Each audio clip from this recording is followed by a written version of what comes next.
Hello, Galaxy. I'm Chris Pirillo, and I have been wearing a Samsung Galaxy smartwatch for the past 2 years or so. And generally, being someone who doesn't like wearing watches, I've grown accustomed to it.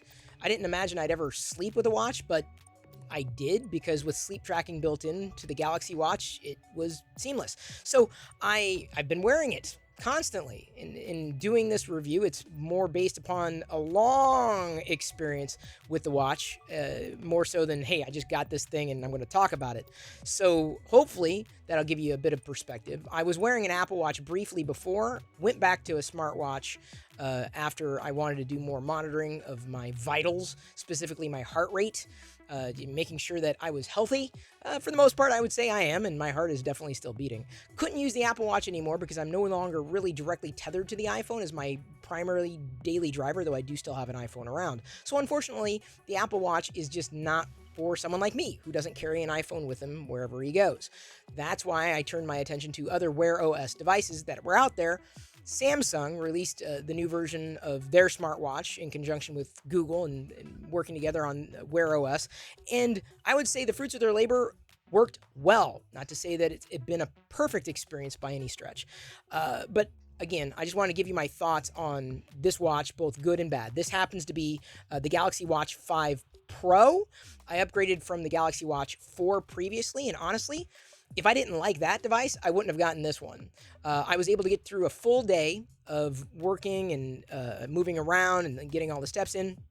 And before going to bed, my routine would typically be take the watch off, put it on the stand, let it charge, watch, one of my favorite shows to watch, whatever it is at the time, because that changes.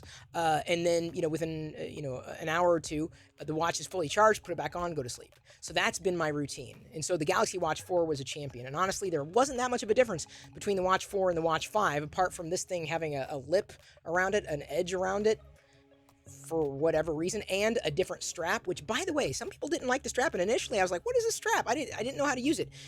I like the strap a lot. It made it so much easier to get the watch on and off at any point in time. I like it a lot more than the default strap that came with the Watch 4, which I couldn't even use because it was too big for my wrists. I had to order a third-party band from, I think it was from Amazon. So the Watch 5 default band for the Pro, perfect. I love this band. This band works so well. The Watch 5 over a 4, I mean, I guess it's got a different screen. I can't tell the difference.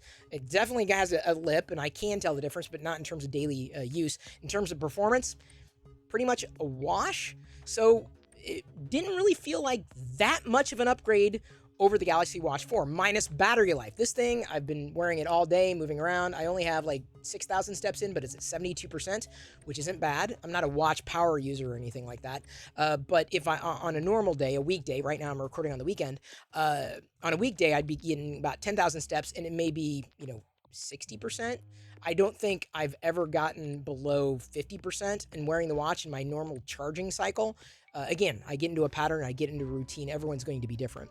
So the battery life on the Watch 5 Pro has been fantastic. It charges fast enough, and I guess charges faster than the Galaxy Watch 4, but the charging speed wasn't all that big of a deal for me with the previous generation. As I said, I had a certain routine for it. The speed of the watch has been ample. I wish it was faster, but you're never going to hear me say I wish it was slower.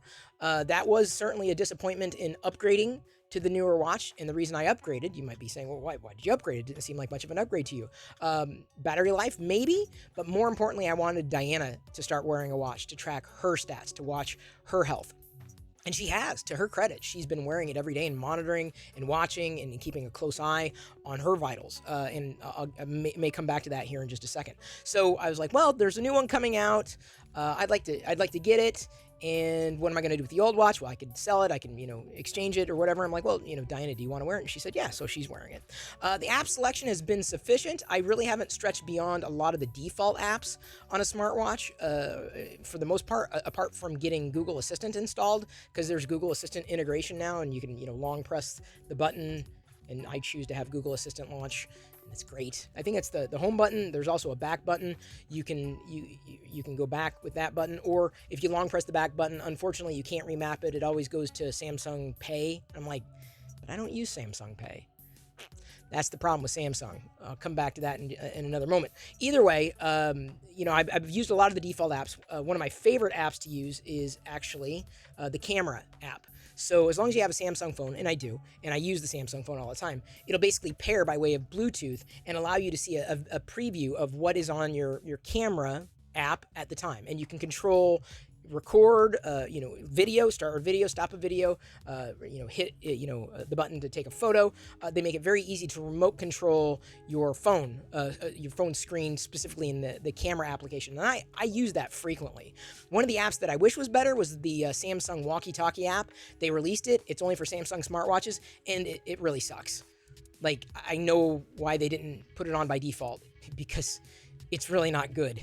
And I tried it, and it was just like, wow, no. I wanted to use something like that, especially with someone else wearing a Samsung smartwatch in our household. It would have been nice to use. But the Samsung walkie-talkie app, not that good. So if you have a walkie-talkie app recommendation on Wear OS, I'll be listening. It doesn't feel all that heavy on my wrist, and I'm not a small guy. I'm, I guess average-sized male. It never really felt heavy. And I know some people were concerned about the watch weight, but I guess I got used to it. It doesn't feel all that heavy, which is good for me. I feel like it's been something that I've wanted to wear on a regular basis. I mean, when I say regular, like all the time, apart from when I'm charging or taking a shower. I haven't had any show-stopping issues with this that has had me looking for something else. That said, I'm still very interested in seeing what other smartwatches are out there. And you know how much of a stickler I can be with software, even though, and this is where I'm going to tilt more into the negatives, Samsung doesn't allow you to do a lot of customization with their software in general. Yes, you can customize. Yes, you can change things. But there are certain Samsung default apps you can't get rid of. Like, you can remove like certain apps, like their fitness, they're not the fitness tracker, not the health tracker. That's something you definitely want, because it runs in conjunction with the Samsung app on your smartphone, whether it's on a Samsung device or just an Android device in general. But there's like a community app that they had. I'm just like, I remove that. I'm never going to use that. But like, I can't get rid of Samsung Pay. I can't get rid of Samsung Messages. I can't get rid of Bixby. Why? I get it, Samsung. I get it, but why? At some point, maybe we have the option to remove it now that we can choose to use Google Assistant on our devices, whether they happen to be Samsung smartphones or tablets or specifically smartwatches. So there are a few apps that I couldn't get rid of, but, a minor complaint. Navigating around the system, sometimes, I'm still developing my muscle memory. I'm like, I got to swipe down to do this, got to swipe over to do that, I got to do this, I got to do that. And sometimes there are misswipes. I find that that happens not so frequently, as long as I'm specific in terms of where I'm swiping or how I'm swiping, but just remembering, I need to swipe this way, or I need to press the button now. So that speaks more to usability than anything else. Frame rate could certainly be better. Like, it could be a lot more fluid, and I understand it's not a super high refresh screen because it's on the wrist, but it should be. I want a fluid experience. I don't find it any less fluid than an Apple Watch, though.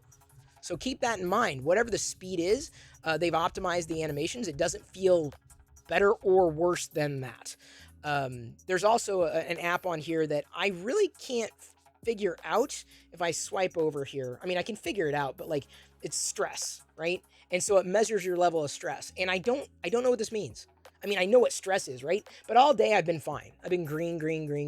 Right now I'm like red, because I think it's because I'm active and I'm energetic and I'm like amped up. So I guess I'm stressed, but I'm not really stressed. So it's really weird how it measures stress. I don't really know what it means. It's not really a helpful metric. Certainly not as helpful as heart rate, which, by the way, sometimes works. Mostly works, should work, but sometimes doesn't. Like, there are times that I'm just like, my heart is, it feels like it's running fast, and I look and it says 79. I'm like, dude, I'm not beating 79 beats per minute. And it's hung for some reason, like it's stuck. So the number isn't updating. So I don't know what's going on with that. Had the same issue with the Galaxy Watch 4. Heart rate seems to stop recording, potentially, or at least being documented. Whether the data catches up after the fact or what, I'm not quite sure. Either way, there has been some discrepancies in heart rate management. The EKG works okay, but most of the time the results are like inconclusive, so I just stopped using it. So if you're wondering, is the EKG worth it? No. Get a Cardia. If you really want an EKG device to carry around with you in your pocket, that's probably best in class. I have one of those. If I want to take an EKG, I always have it on me. So the EKG, Body composition, interesting. I don't know how valid it is. I just don't do it on a regular basis. It also measures your oxygen, which may be important when you sleep. But having a sleep tracker, like I said, this is another useful thing. It has been relatively accurate, though sometimes I've noticed when I've used it. See there, I wanted to swipe up to get more information, but I had to remember to tap into the app to get more information. Now I can slide up. I remember I was up in the middle of the night, and there's that little red line in there telling me when I was up. So it gives you all your sleep states. So I've had this for the past ever since I started wearing the Galaxy Watch 4 over the past year or so. Um, the the only other thing that I guess I would say is uh, this is something that I feel most people haven't realized. Samsung has dramatically improved their experience in the past few years. If you'd only looked at Samsung years ago, you owe it to yourself to take another look. Because I stopped looking because I was like, why? Well, I started looking after I realized the Pixel wasn't an experience for me anymore with their software changes in Android 12. That's what made me realize I need to keep a closer eye on everything, or as much as I possibly can. I've given Samsung more than a fair shake. I pretty much carry Samsung devices throughout, and they work well. I wouldn't say the watch works better with a Samsung phone. You've got certain features that are, I guess, more seamless than what otherwise may be. Specifically, the EKG, if that was something that was interesting to you.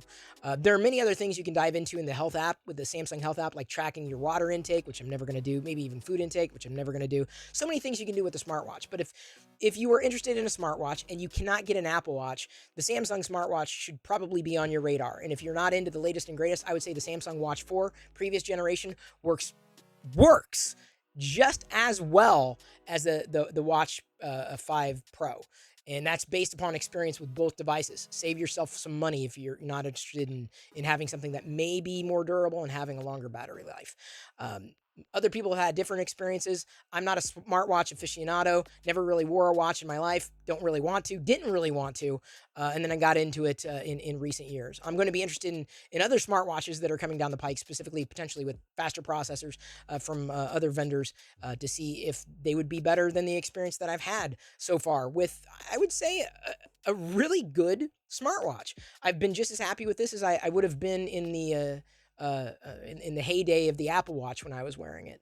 I don't know if you wear a smartwatch. I don't know if you wear a Samsung smartwatch. I don't know if you have thoughts, things that you like, things that you don't, but I'm always interested in hearing your feedback.